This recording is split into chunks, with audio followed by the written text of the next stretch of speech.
안녕하세요. 오늘도 사연살롱을 찾아주셔서 감사합니다.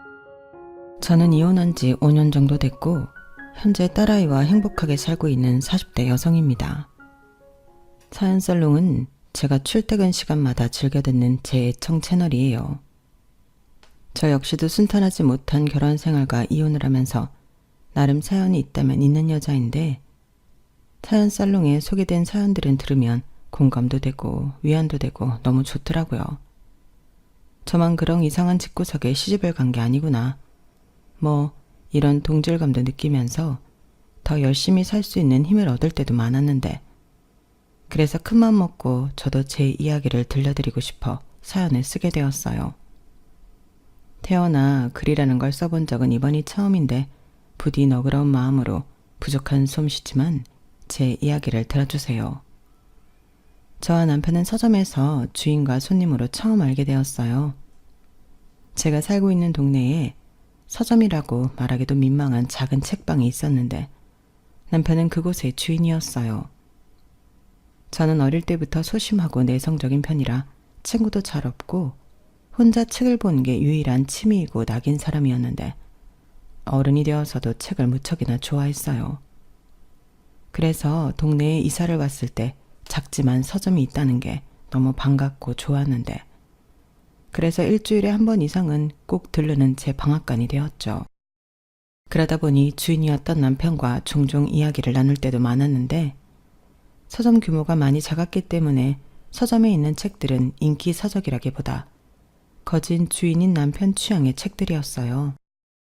처음엔 없는 책이 너무 많아서 좀 난감하긴 했는데 남편은 제가 원하면 책을 곧장 주문해 주었고 또 책 추천도 서슴없이 잘해줬는데 어쩐지 이야기가 잘 통하고 추천받은 책들도 재미있었어요. 저더러 고르라고 한다면 절대 고르지 않을 것 같은 책들이었는데 막상 읽다 보면 새로운 관점이나 재미가 있어서 그런 것들을 발견하는 재미도 너무 좋더라고요. 또 책을 읽은 후 그 남자와 이런 책에 대한 이야기를 나누는 것도 재미있었는데 그러다 혹시 괜찮으시면 요 앞에서 시원하게 맥주 한잔 할까요? 오늘은 너무 더워서 낮부터 맥주 생각이 절실했거든요. 그런데 정아 씨랑 이야기하다 보니까 얘기도 계속 하고 싶고 맥주도 마시고 싶고 어때요? 제가 살게요. 라며 남편에게 뜻밖의 제안을 받게 되었어요. 솔직히 그때는 살짝 당황했거든요. 서점 주인이라는 것 외에는 별다른 감정이 없는 사람이었는데 단둘이 술을 먹다니 저한테는 일어날 수 있는 일이 아니었어요. 하지만 왜인지 거절하기도 싫었는데 확실히 남편과 이야기를 나누는 건 저도 즐거웠거든요.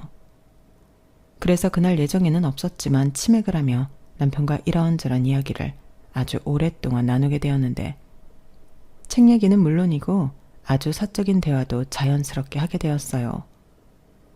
그런데 어쩐지 대화를 나누면 나눌수록 저는 남편에게 끌렸는데 남편은 서점을 운영하고 있지만 꿈은 소설가라며 아직 꿈을 쫓고 있다고 수줍게 말했어요. 그 모습이 순수한 소년 같고 멋져 보였는데 그때 당시 저는 아주 현실 속에 사는 사람이었거든요. 만나는 사람들도 이성보다는 실리를 따지는 사람들이 대부분이고 스펙을 따지거나 조건을 따지거나 낭만이라고는 찾아볼 수가 없었는데 그런 저에게 남편은 다른 세상에 살고 있는 피터팬 같은 사람이었어요. 저 사람은 무슨 생각을 하고 살까? 그런 생각이 절로 들었죠. 저런 사람과 같이 있으면 저도 현실 속에 팍팍한 삶을 사는 게 아니라 조금은 반짝거리는 사람이 되는 것 같아 좋더라고요. 그리고 그렇게 호감을 갖게 된 후로 저는 착각일지도 모르지만 제멋대로 남편에 대한 환상을 갖게 되었는데요. 점점 그 환상이 진짜처럼 느껴졌어요. 아니, 대화를 나누다 보면 분명 그 남자는 그런 인생을 사는 멋진 사람이 맞았죠. 하지만 저는 그게 어디까지나 잘 모르는 남자일 때나 멋있다는 걸 몰랐는데 막상 결혼을 하고 남편이라는 위치에서 그 남자를 보면 하나부터 열까지 답답하기 짝이 없었어요. 돈에 대한 생각도 너무 달랐고 미래의 계획은 아예 생각조차도 없는 사람이 제 남편이라는 사람이었는데요. 그냥 옛 표현으로 한량이었어요. 서점 주인이랍시고 맨날 가게에 틀어박혀 책만 보고 글이나 쓰고 동네 구멍가게보다도 못한 매출로 매달 가게세를 못 낼까봐 걱정을 해야만 했는데 그러니 자연스럽게 저는 저희 가족의 생계를 책임지는 가장이 되어버렸죠. 그리고 그걸 불만이라고 말할 수도 없었는데요.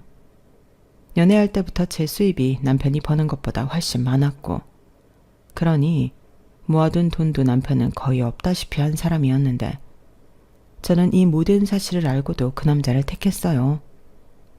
제가 가지지 못한 것들이 그 남자에겐 있었고 그게 너무 빛나고 멋져 보였으니까요. 하지만 시간이 지나면서 현실이 버거워지는 저는 점점 그 멋져 보였던 남편이 답답해 보였는데 여기서 문제는 시어머니셨어요. 시어머니는 당신 아들만 위하는 사람이었거든요. 그러니 걸핏하면 너 말이야 아무리 네가 회사를 다녀서 바쁘다고 해도 내 아들한테 집안일 시키고 그러면 안 된다. 너도 알다시피 우리 아들이 평범한 사람이 아니잖아. 앞으로 유명한 작가가 될 텐데 네가 뒷바라지 해야지. 라고 하셨는데요. 집안일은 제가 시켰다기보다 남편이 양심상 자기가 시간이 많으니까 자처해서 하고 있었어요. 솔직히 저는 청소에 예민한 성격은 아니라서 크게 어지르거나 더러워지지 않으면 며칠이고 두고 볼 수 있는 사람인데 남편이 알아서 청소기 돌려주고 집안 정리를 해주니 제 입장에선 고마운 일이었어요. 하지만 시어머니는 그걸 알고 말씀을 하신 건지 아니면 노파심에 그러시는 건지 저에게 꼬박꼬박 그런 말씀을 하셨고 저는 또 거짓말을 잘하는 성격은 아니라서 민망하게 웃으며 그 상황을 넘겼어요. 막말로 남편이 안 해도 그만이라고 생각했거든요. 하지만 이 역시도 아이가 태어나고 나서부터는 달라졌는데 확실히 식구가 늘어나니 모든 상황이 바뀌더라고요. 또한 그때부터는 남편이 무슨 바람이 불어 그런지 서점 문을 여는 날이 일주일에 3번도 되지 않고 글을 쓴다며 여행을 다녔는데 어린 애가 있는 상황에 남편까지 밖으로 돌려고 하니 저 혼자 너무 힘들었어요. 남편 말로는 여행 에세이라도 써서 출간을 해보겠다고 나름 노력을 하는 거라 했는데 실질적인 돈을 벌어오는 건 아니라서 저는 임신 막달까지도 일을 해야만 했죠. 그리고 출산휴가만 겨우 쓰고 육아휴직은 엄두도 내지 못했는데 육아휴직을 하면 당장에 먹고 살 걱정이 해결되지 않았기 때문이었어요. 천사 같은 아이가 태어나 너무 기쁘고 행복한데 현실은 녹록치 않으니 걱정이 이만저만이 아니었죠. 그래서 정말 그러고 싶지 않았는데 저는 친정엄마한테 도와달라고 요청을 했고 친정엄마는 제 사정을 뻔히 알고 계시니 거절하지 못하시고 하던 일을 정리하셨어요. 그때는 참 엄마한테 너무 죄송하더라고요. 저희 엄마는 남편 벌이가 너무 시원찮다고 제 결혼을 반대하셨거든요. 아무리 그래도 결혼은 현실인데 남편이 저렇게 꿈만 쫓고 살면 너무 힘들어. 엄마는 이 결혼 안 했으면 좋겠는데 너는 정말 하려고? 다시 생각해보면 안 될까? 엄마는 아무리 생각해도 아닌 것 같아. 이렇게 말씀하셨는데 어째 친정엄마가 걱정하신 것들이 정말로 제 현실이 되고 있었으니 저는 엄마를 볼 면목이 없었어요. 이왕이면 저도 제 선택이 옳았다고 잘 사는 모습을 보여주고 싶었는데 참 속상하더라고요. 하지만 어쩌겠어요. 여태 꿈만 쫓던 사람이 이제는 꿈을 접고 가족을 위해 취직이라도 하라고 할 수는 없었는데 저는 아이모까지 책임져야만 했죠.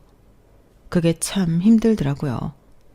그게 말이 쉽지 끝도 없는 시간을 제 몸만 축내며 살아야 한다고 생각하면 숨이 턱턱 막혔거든요. 그러다 보니 제 체력에도 빨간불이 켜졌는데 생각해보면 당연한 결과였어요. 잠도 제대로 못 자고 먹는 것도 시원찮았거든요. 게다가 스트레스는 또 얼마나 받고 살았는지 하루도 마음 편하게 웃어본 적이 없었다니까요. 그러니 사는 게 저에겐 늘 힘든 고난의 연속이었고 그런 마음 탓인지 면역력도 따라서 바닥을 치게 되었죠.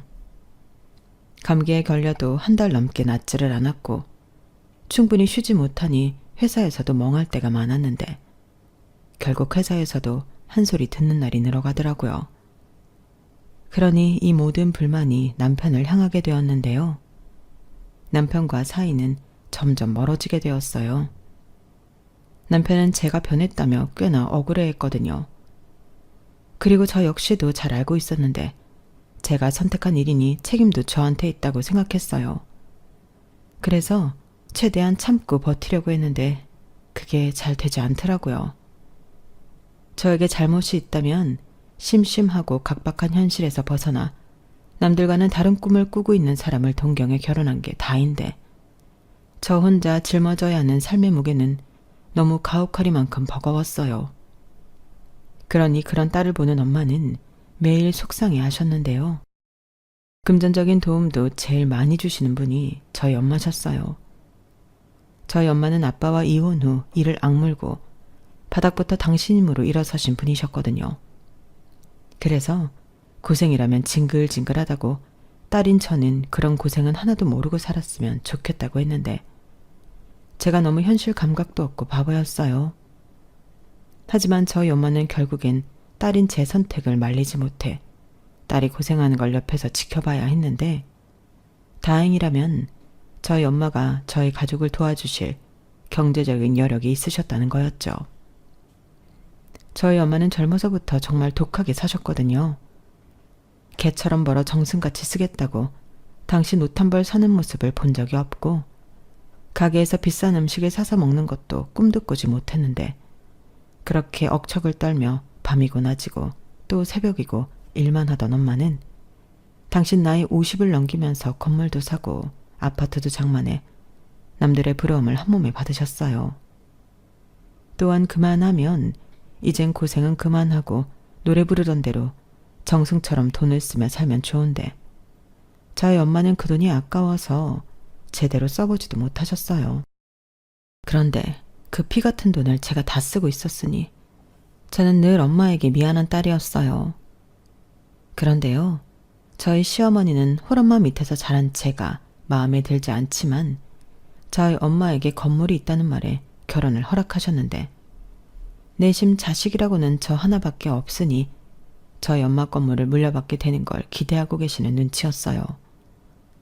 그걸 알았을 때는 정말 기가 막히고 시어머니라고 하지만 상종하기도 싫었는데 남편도 여유 있는 장모를 내심 의지하는 것 같아 얄미웠어요.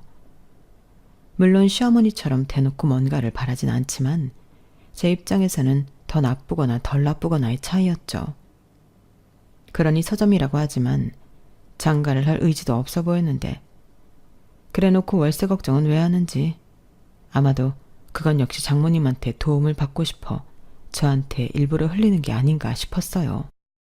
그러니 이런 말 참 그렇지만 자식만 없으면 당장이라도 저 꼴도 보기 싫은 모자지간을 제 인생에서 버리고 싶었는데 아빠 없이 자란 제 입장에서는 제 딸에게도 똑같은 아픔을 물려주는 것 같아 쉽게 이혼을 생각하지 못했어요.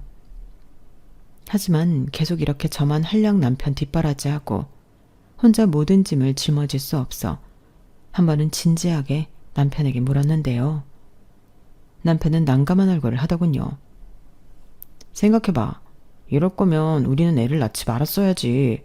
근데 자기는 결혼했으니까 아기가 있으면 좋겠다고 했잖아. 나는 그 말이 자기가 애를 보겠다는 소리인 줄 알았어. 자기도 우리 딸 아빠잖아. 근데 이렇게 계속 연가 먹는다고 밖으로 돌고 나 혼자 회사 다니고 살림하고 육아하고 버틸 수가 없지. 저는 이왕 불만을 말하는 거 다 쏟아내고 싶었어요. 그동안 내가 얼마나 참고 기다려줬는지 또 친정엄마한테 얼마나 면목이 없고 미안한지 전부 이야기했는데요. 남편은 자기야, 아무리 그래도 내가 어떻게 자기 몫을 대신하겠어. 설마 정말 그렇게 생각했다고? 그리고 나도 좀 억울한 게 나는 원래 이렇게 살던 사람이잖아. 나는 자기도 그런 각오는 하고 나랑 결혼했다고 생각했는데 아닌 거야? 뭐 우리는 힘들면 기댈 장모님도 있으니까 나는 자기가 이렇게 힘들어할 줄 몰랐지. 장모님한테 유일한 자식은 자기뿐인데 미안하긴 또 뭐가 미안해. 나는 그것도 자기가 괜히 그러는 줄 알았어. 너무 대놓고 말하면 창피하니까. 저는 남편의 진심에 깜짝 놀랐어요. 사람이 이렇게나 생각이 짧을 수가 있구나. 참 이기적이다. 이런 생각이 들면서 저 혼자 바보처럼 느껴졌는데요. 저는 아니라고 지금이라도 잘못된 것들을 바로 잡아야 한다고 강하게 말했어요. 그리하여 저희는 육아와 살림을 분담하기로 했고 생활비를 주진 못하더라도 서점에 들어가는 돈은 남편이 어떻게 하든 해결하는 걸로 일단 합의를 봤는데 역시나 제 짐이 좀 덜어졌을 뿐 제가 남편보다 아직은 많은 것을 부담하고 있었어요. 하지만 그 정도만이라도 덜어지면 지금보다는 제 삶이 나아질 거라고 생각했는데 시어머니가 난리가 났죠. 뭐 예상은 했던 일이었어요. 얘기 들었다. 아니, 너는 내가 그렇게 신신당부를 했는데 우리 아들한테 그딴 일을 시키니? 너 그러다 우리의 영감 떨어져서 글 못 쓰면 결국엔 네가 손해보는 거야. 너도 잘난 남편 두는 게 낫지. 돈 그만한 각오도 없이 내 아들 달라고 했어? 어머니도 무슨 그런 말씀을 그렇게 하세요. 달라긴 뭘 달래요. 서로 좋아서 결혼했죠. 그리고 이 일은 저희 부부 사이의 문제예요. 어머님이 나서서 감나라 배나라 하시지 않았으면 좋겠어요. 저도 힘들어서 그래요. 힘들면 내 아들한테 그럴 게 아니라 친정엄마한테 얘기를 해. 아니면 아예 친정엄마한테 다달이 돈을 좀 달라고 하든가. 네 엄마는 뭐 건물주인데 그만한 형편은 되잖아. 뭐 자식이 많아서 너를 못 도와준다니? 어차피 죽으면 그 돈 다 딸이랑 사위 줄 텐데 좀 달라고 해. 내가 뭐 나까지 달라고 하던? 어머니도 참 염치가 없으시네요. 저는 싫어요. 어머니는 저희 엄마가 건물주라서 마냥 편하게만 보이시죠? 저는 어릴 때부터 엄마가 고생하는 모습만 보고 살아서 그렇게 못해요. 아이고 효녀 낫네. 그럼 네가 알아서 해. 내 아들한테 뭐라고 하지 말고.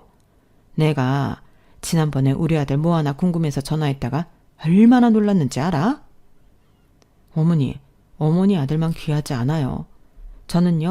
저도 저희 엄마가 하지 말라는 결혼해서 이 고생이라고요.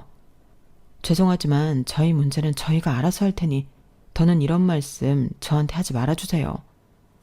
뭐야? 시어머니는 제가 당신 뜻대로 순종하지 않자 화가 많이 나셨어요.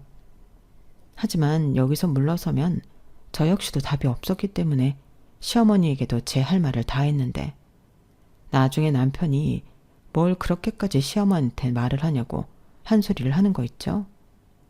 그래서 그날 남편과도 크게 싸웠어요.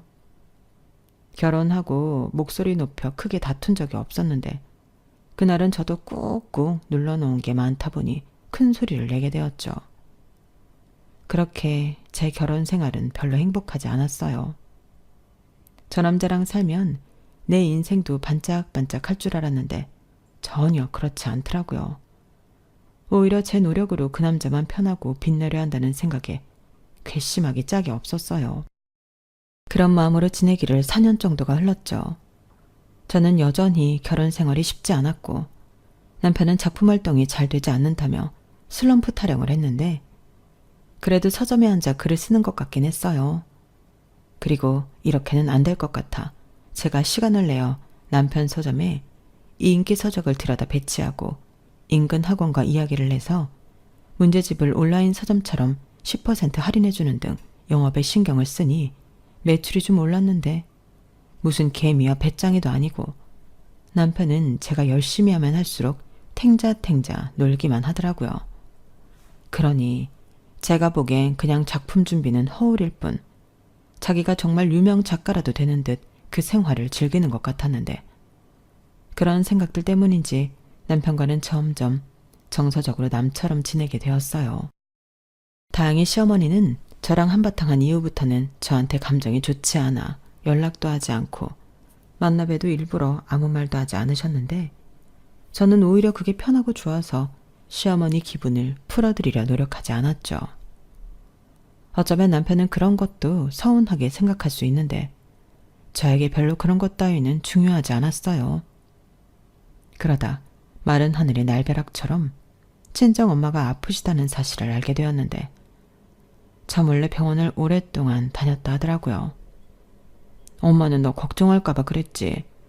근데 건강이라는 게 내 마음처럼 쉽지가 않네. 의사 선생님이 수술해야 한다고 해서 어쩔 수 없이 너한테 말하는 거야. 저는 친정엄마의 말에 하늘이 무너지는 기분이었어요. 저의 엄마의 병명은 췌장암이었는데 이미 병원에 왔을 때부터 진행이 꽤나 되었다고 하더라고요. 그리고 수술을 하긴 하지만 그걸로 마음을 놓을 수도 없었는데 저는 그때까지 췌장암이 그렇게 무서운 병인 줄 몰랐어요.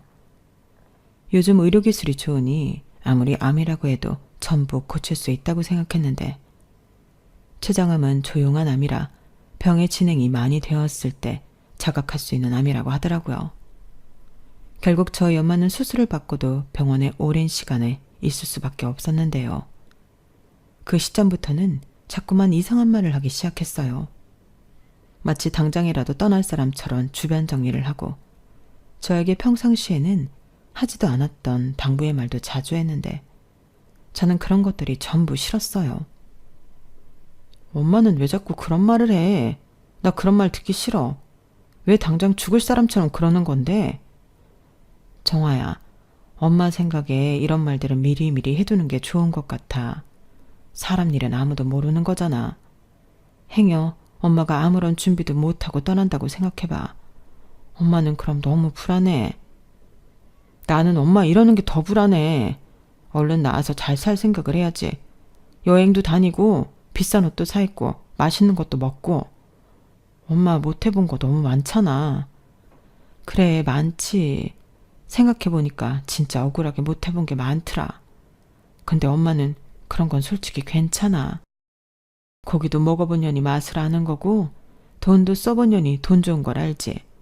근데 엄마는 돈 모으는 법은 알아도 쓸 줄은 모르겠더라고. 돈을 쓰면 하나도 즐겁지가 않아. 딱 하나만 빼고. 그게 뭔 줄 알아? 내 새끼한테 쓰는 거. 내가 제일 잘한 게 돈 벌어서 너한테 쓰는 거야. 그만해. 그런 말 듣는다고 내가 뭐 기분 좋다고 할 줄 알아? 나야말로 엄마 속만 썩인 딸인데 효도할 기회는 줘야지. 효도는 충분히 했지. 예쁜 손녀딸도 낳아줬잖아. 그리고 엄마가 상가 건물이랑 아파트랑 네 앞으로 옮겨 놓을 거야. 변호사 아저씨 전화 오면 받아서 진행해. 왜? 왜 내 앞으로 하는데? 말했잖아. 엄마는 너한테 돈 쓰는 게 제일 좋다고. 그래서 엄마 평생 제일 크게 기분 내는 거야. 그리고 아파트는 팔지 말고 갖고 있어. 니들이 들어가서 살아도 되고. 부동산 임시 아줌마가 그러는데 거기가 시간이 좀 걸려서 그렇지 크게 터질 거라고 하더라. 무슨 철도 공사를 하기로 했대. 몰라. 그런 말 하지 마. 나 아무 소리도 못 들었어. 뭘 못 들어. 다 들어놓고. 어차피 넣어주려고 엄마가 꼭 쥐고 있던 거야. 엄마도 숙제 끝내고 편하게 좀 살자. 뭐 엄마가 당장 죽는데? 엄마 안 죽어. 그니까 엄마가 하라는 대로 좀 해. 알겠지? 저희 엄마는 그렇게 말하고 치사하게 2달 뒤에 하늘나라로 가버렸어요. 정말 숙제를 다 해서 홀가분하다는 듯 편안한 얼굴로 마지막을 보내셨는데 너무 힘들어서 저도 한동안은 알아놓을 수밖에 없었죠. 처음 1~2달은 울고 또 울고 그러다 탈수가 와서 쓰러지고 그랬는데 남편은 불안해하며 제 옆을 지켜줬어요. 그래도 남편이고 가족이라고 그때만큼은 의지가 되더라고요. 하지만 시어머니는 네 엄마 아파트 있잖아. 그거 어쩔 거니? 지금 아무도 안 사는데 니들이 들어가 살아라. 그럼 니들 살고 있는 집 보증금 빼서 우리 재원이 좀 쓰라고 줄 수 있잖아. 맨날 가게 월세 걱정하는 거 내가 보기 안쓰러워서 그래. 라고 말씀하셨는데 미운 사람은 미운 짓만 한다고 진짜 밉고 싫더라고요. 하지만 남편이 그런 자기 엄마한테 엄마는 입한국에 그런 말이 나와? 아윤이 엄마 지금 힘들어서 저러고 있는데 엄마는 사람이 어떻게 그래? 나 그 돈 필요 없어. 라고 저 대신 화를 냈는데 그때 처음으로 남편에게 고마운 마음이 들었죠. 하지만 시어머니는 믿었던 아들에게 뒤통수를 맞았다며 서럽다고 하셨고, 그 후로 저희 부부와 연락을 뚝 끊어버리셨는데 저는 상관없었어요. 평소에도 시어머니의 연락 따윈 그냥 없는 게 좋다고 생각한 사람이었기 때문에 그러시던지 말던지였는데요. 남편 마음은 또 모르죠. 그리고 저는 반년이 지나고 나서야 일상으로 돌아갈 수 있었는데 마냥 슬퍼만 할 수 없겠다는 생각이 들었어요. 저만 보고 있는 딸도 있고 이제라도 정신을 차린 듯 성실한 모습을 보여주는 남편을 보니 이젠 저도 그만 슬퍼하고 일어나야겠다는 생각이 들더라고요. 그래서 하나 둘 제 일상을 찾아갔는데 회사는 이미 잘리다시피 해서 그만두게 되었고 새로운 직장을 찾아야만 했어요. 아니면 남편의 서점을 좀 돈이 되도록 운영해보는 것도 좋을 것 같았는데요. 그러던 중 제가 기운을 좀 차리자 남편이 조심스럽게 이런 말을 하더군요. 자기야, 이제 좀 마음 추스릴 수 있겠어? 나 사실 걱정 많이 했어. 근데 이런 말 오해하지 말고 들어줬으면 좋겠는데 장모님이 자기 앞으로 해주신 상가 건물 있잖아. 그거 우리 엄마 앞으로 명의 돌리면 안 될까? 저는 남편의 말에 내내 잠잠했던 속이 뒤집히는 것 같았어요. 그래서 그게 무슨 헛소리냐고 꿈도 꾸지 말라고 단박에 거절을 했는데 남편은 우리 엄마 평생 소원이 건물주 되는 거였어. 자기는 우리 엄마 싫어하겠지만 우리 엄마도 알고 보면 진짜 불쌍한 사람이거든. 아빠 만나 고생하고 또 시집살이에 치여 치매 걸린 할머니 병간호까지. 그런 엄마가 나 하나 보고 견딘 시간이 이만큼인데 장모님 갑자기 떠나시는 거 보고 나도 생각이 많아지더라고. 우리 엄마가 명의 바꿔준다고 홀랑 그 건물 팔 것도 아니고 거기서 나오는 수입 반반씩 해서 우리 서로 사이좋게 지내도 좋잖아. 건물에서 나오는 돈이 있으니 우리 엄마 우리한테 돈 달라고 하지도 않을 거고 나쁘게만 생각하지 말고 좀 부탁해. 그러면서 남편은 덧붙이길 시어머니가 돌아가시면 어차피 그 건물 다시 우리 앞으로 돌아올 텐데 자식 노릇 좀 하자고 저를 설득했어요. 그런데 말이 좋아 우리지. 시어머니가 돌아가시면 그 건물은 누가 갖게 될까요? 저는 남편의 진짜 속셈까지는 몰라도 그럴 생각이 없었어요. 건물이 아깝다기보다 우리 엄마 건물을 왜 제가 그렇게 싫어하는 시어머니 앞으로 해주겠어요? 그래서 헛소리하지 말고 그런 일은 없다고 철벽을 쳤죠. 그러자 남편은 자기 뜻을 오해하는 거냐고 서운해했고 적반하장으로 자기 마음 몰라주고 왜곡한다고 저를 나쁜 사람으로 몰아갔는데 기운을 차리자마자 또 기운 빠지는 일이 생기니 이런 결혼 생활을 계속해야 하는 건가 심적으로 지치더라고요. 또 딸아이를 보니 저런 아빠라도 있는 게 나은 건가? 그때 그 생각을 정말 많이 하게 되었는데요.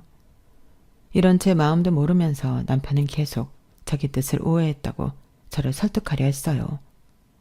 오해고 자시고 저는 건물 명의를 바꿔줄 생각이 없는데 남편은 포기를 하지 않더라고요. 결국 저는 결심하게 되었어요. 저런 남편은 그냥 버리는 게 제 인생이 편하겠더라고요. 그러면서 딸에게는 미안하기보다 저런 한심한 인간을 아빠라고 옆에 두는 것보다 제가 아빠 몫까지 최선을 다해 키우는 게 나을 것 같았는데 나중에 딸아이가 아빠에 대해 물으면 있는 사실 그대로 이야기해 줄 생각이었어요. 그러면 딸아이도 제 마음을 이해해 주지 않을까 생각을 하면서 저는 남편에게 알겠다고 변호사 사무실에 가자고 했죠. 뭐? 명의 옮기는데 변호사 사무실에 가야 하는 거야? 그럼 세금 문제도 있고 필요한 서류랑 얼마나 많은데. 그러니까 어머님도 오시라고 해. 당사자신데 같이 들어야지. 알겠어. 우리 엄마 진짜 좋아하겠다. 내가 지금 바로 전화할게. 남편은 신이 나서 시어머니에게 전화를 걸러 갔어요. 그리고 나갈 때보다 더 신이 난 얼굴로 들어왔는데 시키지도 않은 설거지도 하면서 좋아 죽더라고요. 그리고 시어머니도 일이 있어 3일 후에 변호사 사무실에 가자며 저에게 연락이 왔는데 세상 그렇게 사근사근한 말투의 시어머니는 처음이라 낯설더라고요. 아가 고맙다. 내가 네 덕에 평생의 소원을 이루는구나. 내가 건물주라니 천지가 개벽하는 일이지. 다들 나더러 며느리복 터졌다고 부러워해. 당연하지. 세상 천지에 시어머니한테 건물 주는 며느리가 어딨니? 이러니 자식을 잘 낳고 볼 일이지. 고맙다. 진짜 고마워. 이렇게 고맙다는 말을 하고 또 하셨는데 저는 하나도 고맙지 않았어요. 당신 말처럼 세상 천지 그런 며느리가 어디 있냐고요. 그리고 약속한 날이 되어 시어머니와 남편과 함께 저는 변호사 사무실에 갔는데 그 변호사님은 저희 엄마가 부탁해서 서류 정리를 도와주신 분이셨어요. 그리고 저 역시도 도움을 청하기 위해 미리 연락을 취해 놓았는데요. 그렇게 변호사 사무실에 도착을 하니 변호사님이 직접 나오셔서 응대를 해주시겠다고 하셨어요. 저한테는 살짝 윙크까지 하며 걱정하지 말라는 듯 웃어 보이셨는데 잔뜩 신이 난 시어머니와 남편 앞으로 필요한 서류라며 이혼 서류를 꺼내 보여주셨어요. 당연히 남편과 시어머니는 깜짝 놀랐는데 그때 태연하게 변호사님이 말씀하셨어요. 이혼하신다고 해서 서류 미리 준비해 놓았는데 궁금하신 점 있으신가요? 네? 아니요. 저희는 그런 적 없는데요. 오늘 여기 온 건 저희 와이프 앞으로 되어 있는 건물을 저희 엄마 앞으로 명의 변경하려고 왔어요.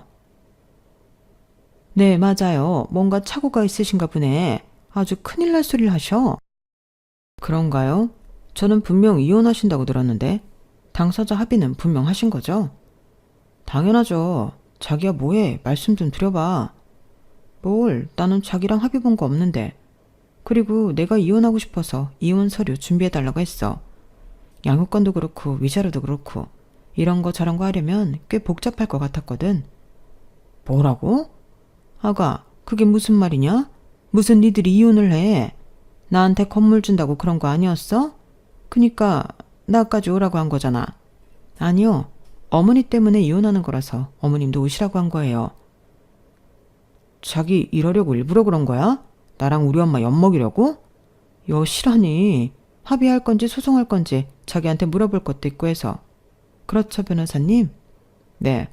어차피 뭘 하셔도 재산 분할에는 지장이 없습니다. 오히려 결혼 생활 동안 남편분이 거의 사모님을 의지하고 사셔서 유책 사유도 분명하고 정신적 위자료도 청구하실 수 있어요. 들었지? 우리 쪽 서류는 이미 다 준비됐어. 결정만 해. 무슨 소리야. 내가 왜 이혼을 해? 나 이혼 안 해. 못 해. 그럼 소송으로 진행한다고 생각하면 될까요? 미리 알려주셔야 저도 준비를 해서요.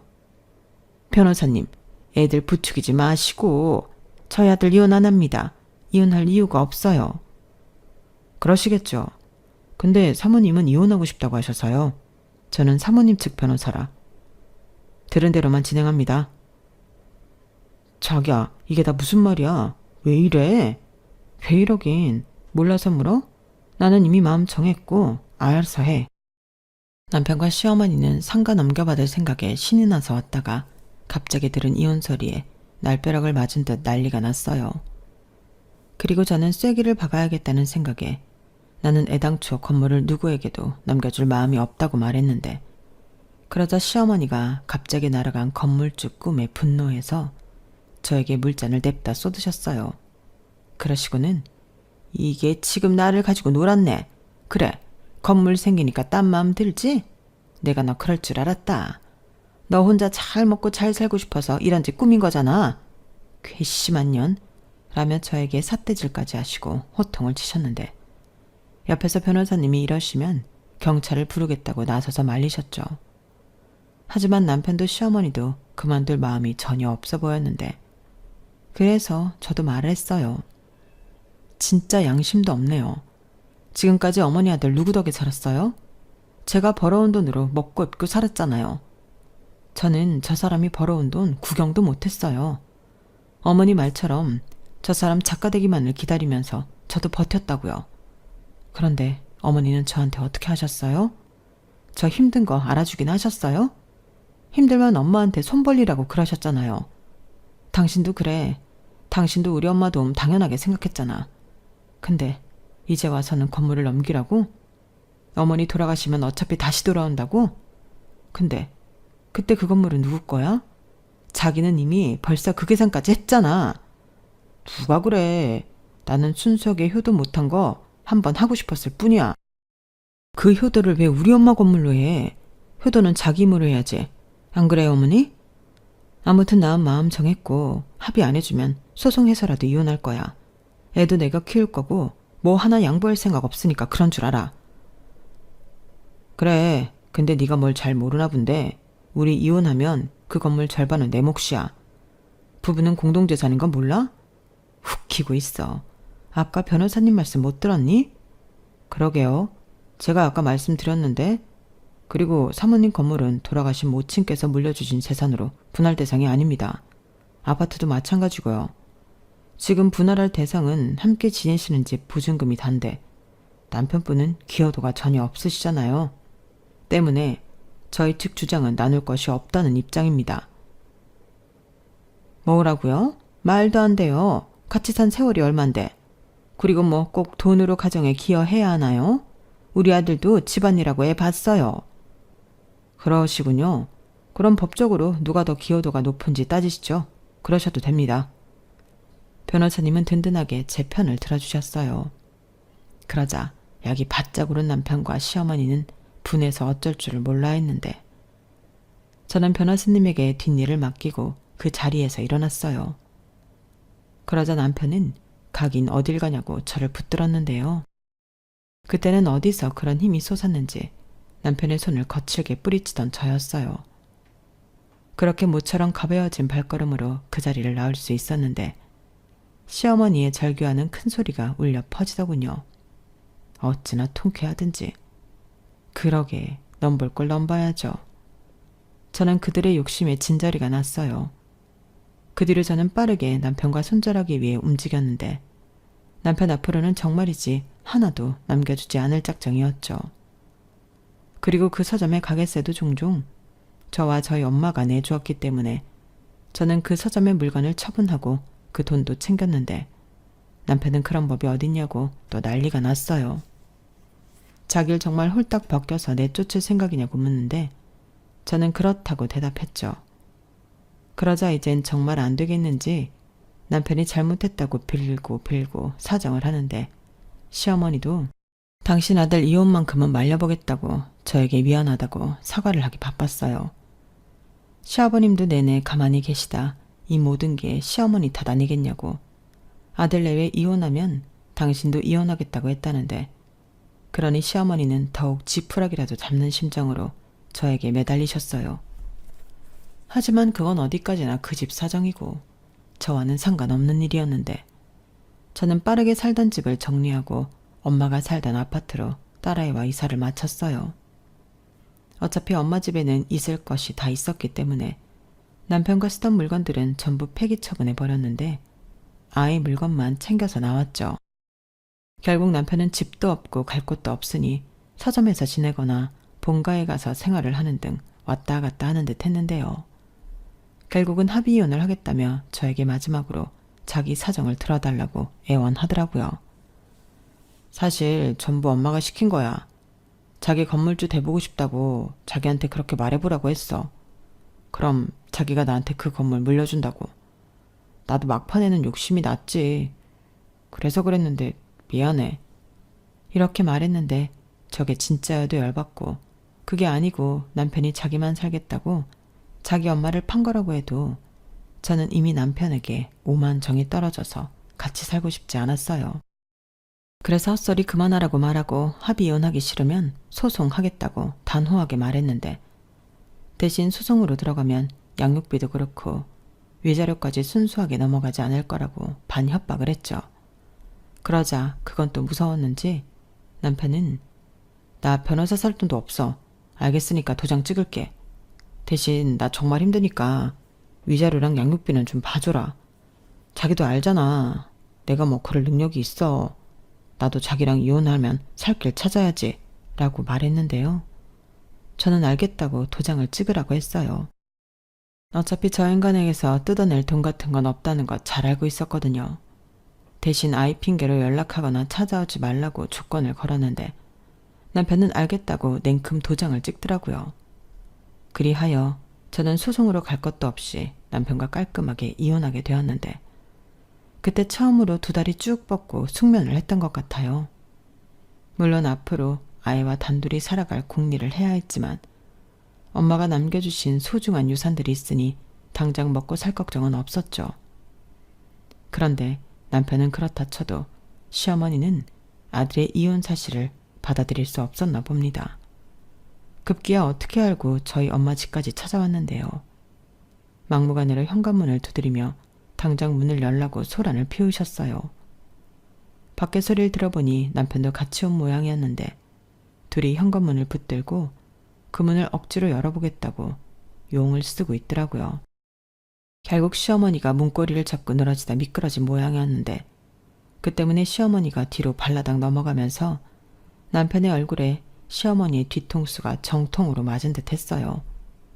그리고 잠시 후 다급한 시어머니의 목소리가 들렸는데요. 어머, 어쩌면 좋아.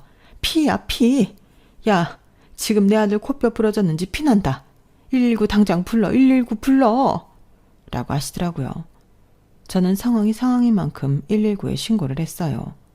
그런데 다른 집에서 경찰을 먼저 불렀는지 경찰이 먼저 도착했는데 시어머니는 제가 119를 부르지 않고 경찰을 부른 줄 착각하셨어요. 그러니 또다시 현관문을 두드리며 이 피도 눈물도 없는 년, 너는 지금 네 서방이 코뼈가 부러져서 피가 나는데 경찰을 부르냐? 희망할 년. 저에게 쌍욕을 하셨는데 곧이어 119도 도착했죠. 저는 그제야 현관문을 열고 상황을 지켜봤어요.